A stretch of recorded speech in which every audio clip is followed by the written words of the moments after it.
All right. Good morning. And yeah, welcome to today's knee-jerk devotional for November 30th, 2021. Daily spiritual insight for the short attention span. Our passage this morning comes from Colossians 3:12 through 14. Goes like this. So, chosen by God for this new life of love, dress in the wardrobe God picked out for you: compassion, kindness, humility, quiet strength, discipline, being even tempered, content with second place, quick to forgive an offense, forgive as quickly and completely as the Master forgave you. And regardless of what else you put on, wear love. It's your basic, all purpose garment. Never be without it. Now, I hope that you had a wonderful holiday. Thanksgiving is my favorite holiday of the year.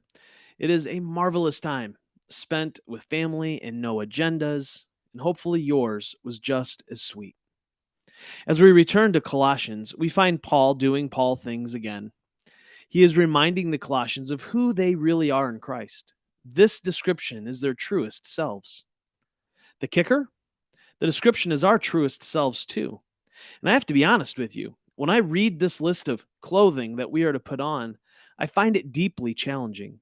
So many of these things are countercultural to our way of life. Yet, when we find someone who lives out compassion, kindness, humility, quiet strength, discipline, even tempered, forgiving, and love, we want to be around them all the time, don't we?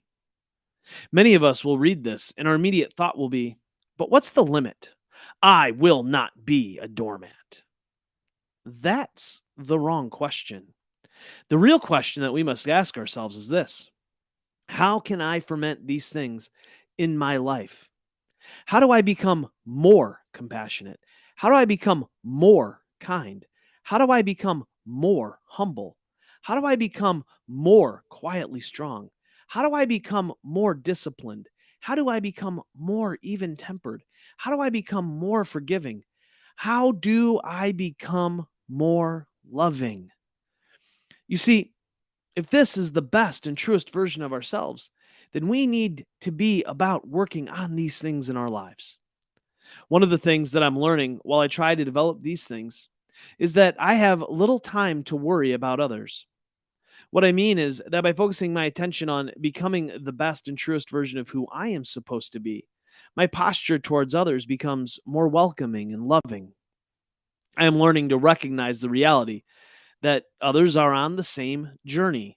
So instead of me being angry, upset, or offended by them, I grow in my desire to walk with them and join them in their journey.